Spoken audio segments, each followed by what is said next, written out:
Good evening, curious people of the internet. This is Seda Röda speaking. Welcome back to another exciting week of the Entrepreneur's Kitchen. We are going to have many awesome interview partners here in the show.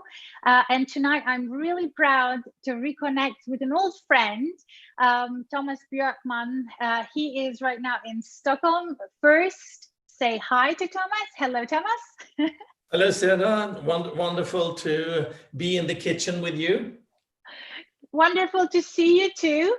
And let me just briefly introduce you to the people who are watching our stream. So Tomas is not only an entrepreneur, he has built approximately 20 companies, and he has been a very successful executive in the business world, in the financial world, in the banking world.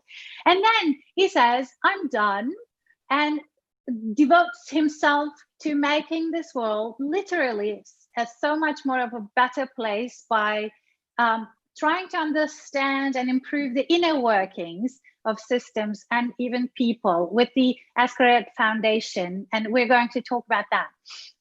He also wrote 3 books, which I admire so much. How the heck can you manage to write 3 books in such a short time? His books are...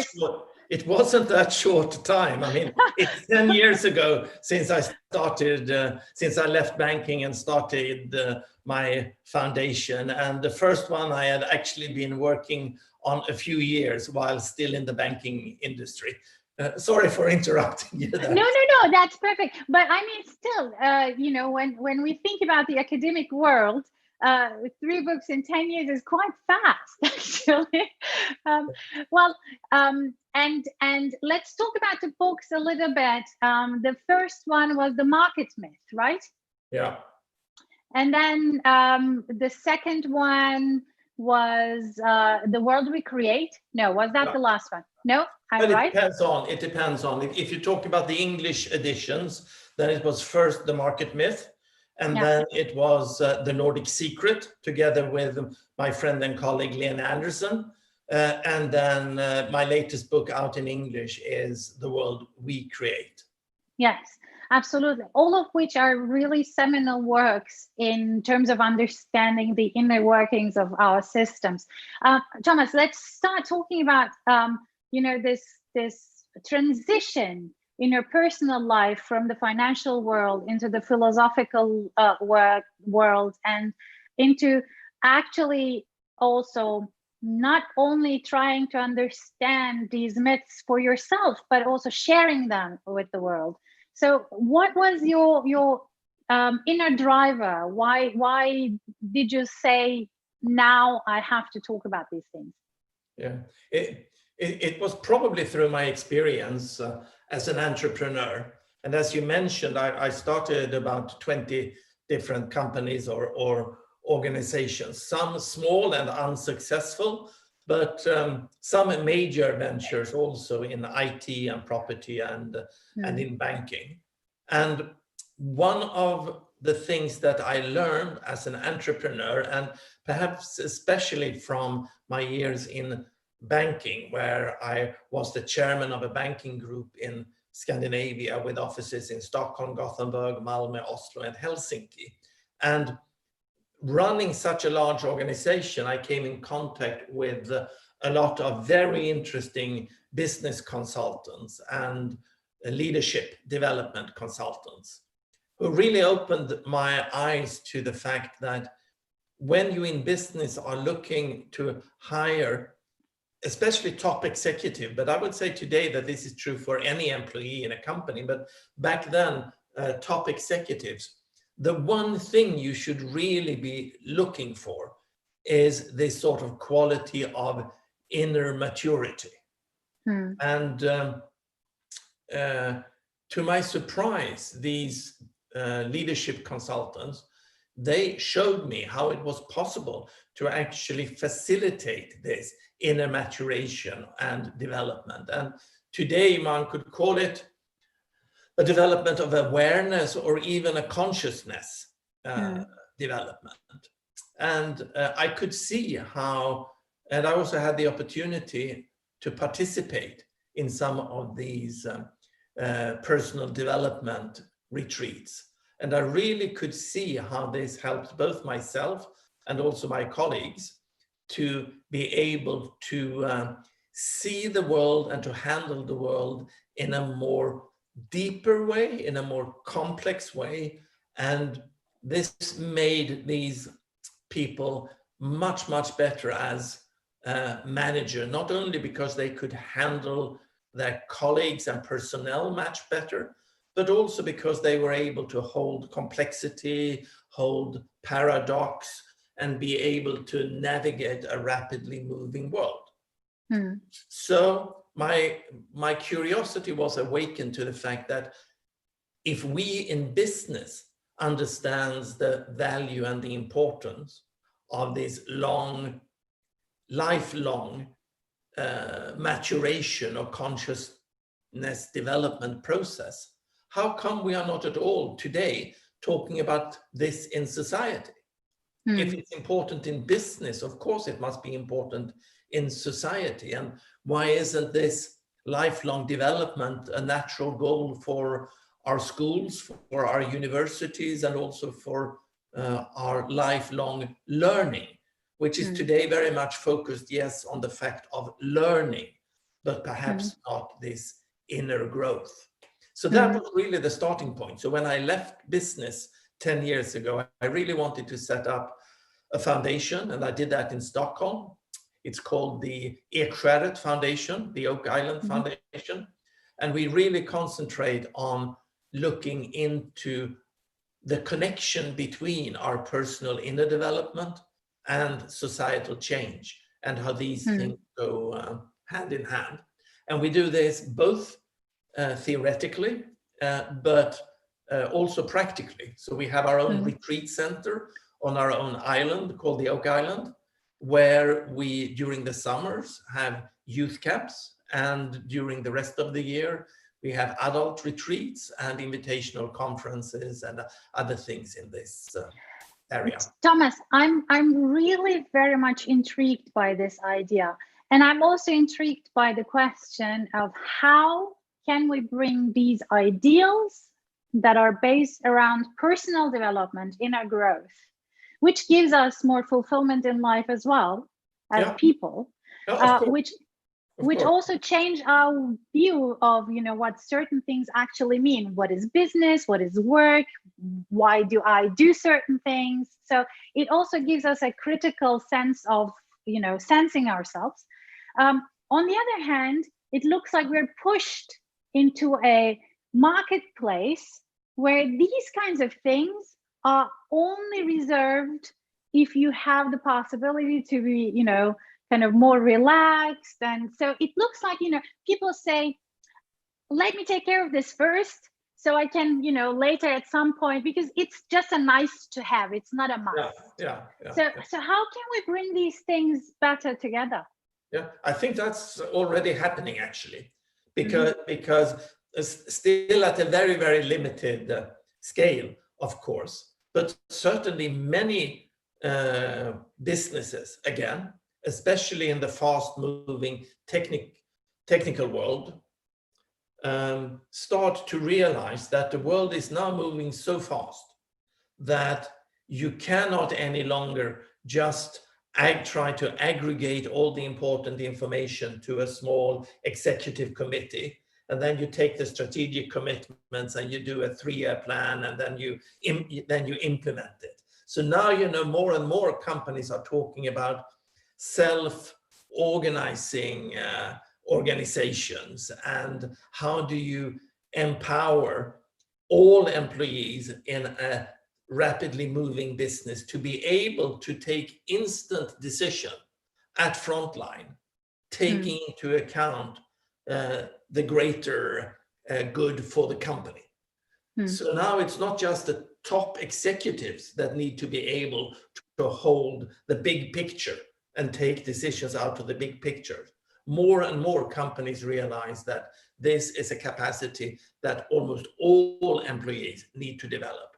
And then they start to realize that in order to be able to do that, we need to help all employees in the companies to work with themselves and to try to reach the highest potential possible of their consciousness. Mm-hmm. Absolutely. So this is happening in business, but I must say that it's a small part in business, and I still do not see this in so much in the NGO world or in politics or in academia. But yeah. yeah. Good point. There we are a few years or a few decades still behind. Yeah. I'm also hearing from the back in my ear that we're also a few years away from the food, so we should be preparing some food as well. So what are but you as preparing? you know, well, actually, I'm doing something that I really love eating, especially if I'm kind of on a diet. In terms of, you know, I don't want to. I kind of want to recreate. Or how do you say it? Take a break from eating too much junk. So I take a tomato, I cut it into very thin slices, and I just put some olive oil, some salt, some pepper, and if you would like, you can also put some lemon juice, and some fresh, you know, thyme or anything like that. And that's for me then a whole meal, you know, a tomato or two. I learned this from the famous conductor Maris Jansons. You know, he after concerts, he wouldn't eat too much. He couldn't bear too much eating after a big concert, orchestra concert. So he would just have a tomato with some olive oil and salt. That's wonderful. That's wonderful. How about yourself? So I'm going to create a consciousness smoothie. Oh! It's a smoothie that is very good for your creativity, but also for your consciousness development. So what kind of psychedelics are you putting inside? Well, it's freshly picked mushrooms.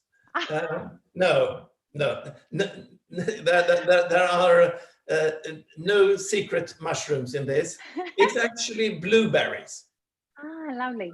As a base, and they are not psychedelic, but in Swedish folk tradition, it is certainly very good for your mind and for your thinking, and I believe lovely.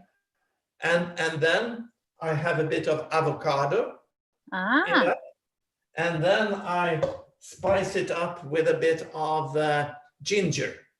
Lovely. That really puts the energy into the drink and makes you really feel how it hits your mind when you drink it.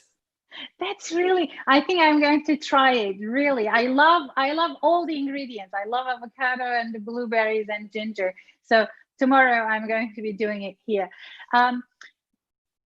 Let me, before we move on with the conversation, please also mention to the people who are watching that we have a Slido channel as usual. If you guys want to ask a question to Thomas at the Entrepreneur's Kitchen, please go ahead. Our event code is 92530 if you want to ask any questions. We're looking forward to hearing from you. Well, Thomas, what is the market myth? Well, every society has got some sort of fundamental stories about what matters, how do we organize ourselves, how do we justify difficult decisions. And historically, most societies have had religion or God as the ultimate authority and some sort of mythology around a God. Then at about the Enlightenment, we in the West started to leave religion and we started to put a lot of trust in science. And of course, that perspective of seeing the world has given us all the beautiful things like modern medicine, penicillin, and all of that, human rights and democracy. So of course, we should all celebrate the scientific breakthroughs that we have had and all the strengths in the what some people call the rationalistic thought perspective. But I believe that we right now are at the end of the Enlightenment project, and all the crises that we see in the world today are actually not different crises, but rather symptoms of an underlying meta-crisis. And that meta-crisis is the fact that the Enlightenment worldview that we have gone has really reached the end of its potential, and we have outgrown that. And we can see some critics of the Enlightenment project, of course, in the postmodern philosophers, but they often go wrong in the way that they are mainly very good at critiquing today's society, but are very poor at suggesting a next step. And you very easily end up in a relativistic thinking. And in this a bit ideological vacuum that the postmodern thinking has created, in that vacuum, I argue that the market has been able to take over as our ultimate authority. So when we are asking, for example, what should we produce? Should we produce more theater or more soap opera? Well, we don't know. We can't really say in the postmodern world that one is better than the other, because we don't have any real moral compass in the postmodern world. So we will have to ask the market. The market will decide if we produce theater or soap opera. And in the same way, how much should we pay a teacher, and how much should we pay an investment banker? Well, who are we to decide? We'll let the market decide. So in that way, we have handed over a lot of very important decisions to the market, really not knowing that the market is perhaps not so very good at deciding these very important things, actually. So around the market, we have now a myth of the importance of the market and the almost holiness of the market. We cannot question the market in the same way that perhaps 50 years ago, we had a too strong belief in science. And a couple of 100 years ago, we had this sort of almost sacred belief in religion and in God. So the market has sort of if not become our new God, it has certainly become the foundation myth of our society today. And the question I ask in the book, The World We Create, is really, if we have now seen through the myth of God, we've seen through the myth of the omnipotent science, and we are starting to see cracks now in the market, not the least through the COVID crisis. How can we now, as humanity, create new and better stories around ourselves, new and better myths, new and better meta-narratives? And that is really the big question for humanity right now. Do you have an answer to that question? No. No. If I had that, I would not be standing here. I would be on CNN. No, well, I'm just joking. I'm just joking. Of course, no, it is not that easy. Okay, so a very, very quick answer to that question is that now the world is moving so rapidly that we cannot really know where the world is gonna be in 20 years, perhaps not even 10 years. So it was much more easy 50 years ago to be able to have a clear vision of where we wanted the world to be in 20 years. We cannot have that today because the world is moving so rapidly. And also, I think that these big societal transitions are actually emergent, meaning that they always include components that we have no idea of. So these transitions cannot be managed. But I believe that they can be facilitated, and that consciousness development is one key. And specifically, I'm talking about how we can deepen the way that we relate, how we relate to ourselves, how we relate to each other, how we relate to society, and how we relate to nature. So that is very important in this shift. And how do you see that this development can be facilitated? Is it more inside out, or do we have to go out and find the key players and take them and onboard them? Because it looks like there is a triangle between the politics, the industries, and of course the society. So how can we kind of make them move towards a better, larger narrative? Yeah, I think we can see, and this is also in this COVID crisis, but perhaps also in the development that we've seen even before the COVID crisis, in, for example, the Brexit and the Trump situation in the US, that any big societal change right now cannot be just a top-down process. It has to be at least also a bottom-up process. And there is where I think that we could learn quite a lot from what actually happened in the Scandinavian countries 100 or 150 years ago. And that's the story that Lena and I are telling in the book, The Nordic Secret. Because back then, we were trying to manage the transition from being the poorest, non-democratic agrarian societies in Europe. I mean, Sweden was so poor at the end of the 1800s that during the last 2 decades in the 1800s, 30% of the working population in Sweden emigrated mainly to the US because people were starving. And then just a few generations later, all of the Nordic countries were in the top of the richest, happiest, most stable industrial democracies. And of course, this transition had many reasons, but one often forgotten reason was the fact that we had very visionary intellectuals and politicians 150 years ago who knew that in situations of rapid social change, it's just so natural for us humans to want to have an external authority to hold on to, a dogmatic religion or an authoritarian leader to help us through the crisis. But these politicians, they didn't want to be authoritarian leaders. They were firmly committed to build strong democracies. And they wanted to create a lot of what we today might call conscious co-creators, who could go out in society and from bottom up really help in this societal transition. So the way they did it back then is quite extraordinary. So what they actually did was that they created what I sometimes jokingly call retreat centers all over Scandinavia.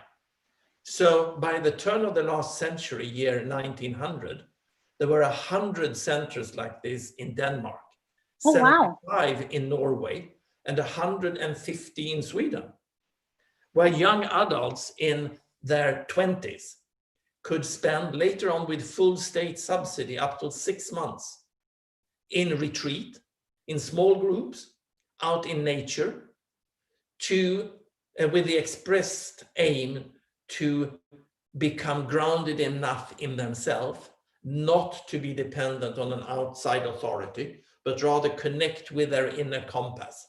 It's fascinating. Yeah. So, and when this was at its height, almost exactly 100 years ago, then 10% of each young generation could participate in one of these 6 months retreats. And what happened to those now? And of course, this created what we today would call a critical mass. We reached a tipping point in society and we had this transition.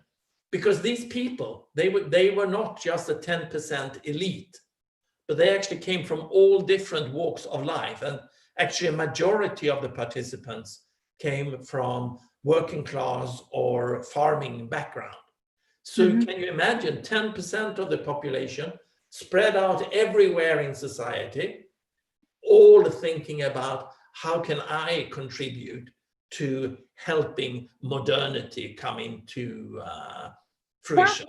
That is fascinating, because I think that's exactly what we need today again, Yes. in larger masses. There is a question already on Slido for you. Okay. It says, Thomas, what are your views on innovation? Has the market also found a grip on that topic? Yeah. So I'm doing a bit of cooking at the same time, as you can see. Yeah, please go ahead. Yeah, sure. Yes, So what are your views on innovation then? absolutely. I mean, innovation is extremely important, of course. And again, innovation has given us this world, and innovation is just speeding up more and more rapidly. But one problem with innovation is that it's becoming more and more short-sighted. Yeah. Because we should remember that the real breakthrough, those 10-year-long research projects that really moved technology forward in giant leaps, they were usually state-funded projects. They were either military research, unfortunately, military research, or in, for example, the space industry, where you really could be looking at 10-year research programs, and also research programs where you didn't know what would come out at the end. Nowadays, if you look at the research that is doing within corporations and market funded, the market pressure is so high that you need to be able to know that what you are doing, you should be able to capitalize that in relatively near future. And of course, that's very good for what you find. And if we take, for example, the pharmaceutical industry, of course, this is good. We have a lot of new drugs, but usually those drugs are targeting problems where the pharmaceutical industry knows that it is possible to make money. Yeah. And for example, so there's a lot of research going into, for example, hair loss. Yeah, I'm serious. I mean, that's a huge field, because the industry knows that if you can find a pill that helps us men, mainly men, not lose our hair, they will make billions. Whereas the research in tropical diseases, for example, is relatively minimal. Yeah. Okay. So I'm not saying that we should give up on the market when it comes to innovation. That's 100% good. But we also need to see how we can make industry and research, and also how we could make the market more long-term, and make sure that we can really do innovation that might not give immediate profit, and then also be working on projects that might not give profit at all. Absolutely. And then we are talking about tech for good. And there I must mention a project that my foundation in Stockholm is doing together with exactly a foundation that is focusing on this problem. How can we finance technical innovation, not for profit, but for the common good? So what we are doing is that we are developing together a digital platform for personal inner development called 29K. That's 29,000. That's the number of days you have in your life if you live a long life. And the idea there is to see if these unique experiences that we have in personal development retreats at Ekskäret, out in nature, we can never replace those retreats, but could we complement them? And could we perhaps bring this the benefits of these in real life retreats, not to hundreds or thousands of people, but millions of people, by using a technical platform to do this delivery. So this is a non-profit, open source, co-created platform for personal growth. So please check out 29k.com. That is awesome. And I'm going to promote it. And you know, we're already 29 minutes into the show, so we're almost at the end. And I'm really happy that you managed to now get stressed out. The market is asking for your for your food. Well, but don't worry about it, because I'm hoping that you're going to be hanging around a little bit with us for the after show party too. But as you know, we always end on an uplifting note with some sort of a joke or an anecdote at the Entrepreneur's Kitchen to make the experience complete. So do you happen to have one for me? Yes, yes. As I knew that you would be asking. I'm terrible with jokes, but I'm a physicist by training. I studied mathematics and physics. So I'm a physicist. So I have to ask you, why do not we physicists, why don't we trust atoms? Why do we not trust atoms? You don't trust them? We don't trust them because they make up everything. Those atoms. Awesome. Really good. And I also have one too. And I invented this joke I'm about to tell you. Last time on Friday, we had a very funny joke about, what is a spider's most favorite event? And it was a webbing. And now, what is a spider's most hated event? Well, no.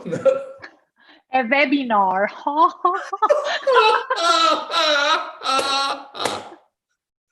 Okay. Yeah, That's my great. joke. That's great. A webinar. Thomas, I want to thank you from the bottom of my heart. This was such an insightful conversation, and I'm looking forward to hearing more. People out there, check out 29K. That is the number of days, if you're lucky, you will have in your life, and you want to make them count. And using the platform Thomas co-created. Again, thank you so much for sharing your thoughts, for being who you are, for sharing your space, within your foundation and the island and everything. Looking forward, Thomas, to seeing you next time in person. Hang out, don't leave, while I say goodnight to everyone out there. Guys, thank you for joining me tonight again. It's a beautiful world out there. It's raining in Salzburg, hopefully not anymore, starting from tomorrow. And I am going to host many guests during this week here at the Entrepreneur's Kitchen. Looking forward to hearing from you. Thank you for tuning in again, and have a good night. Bye. Thank you very much. Thank you.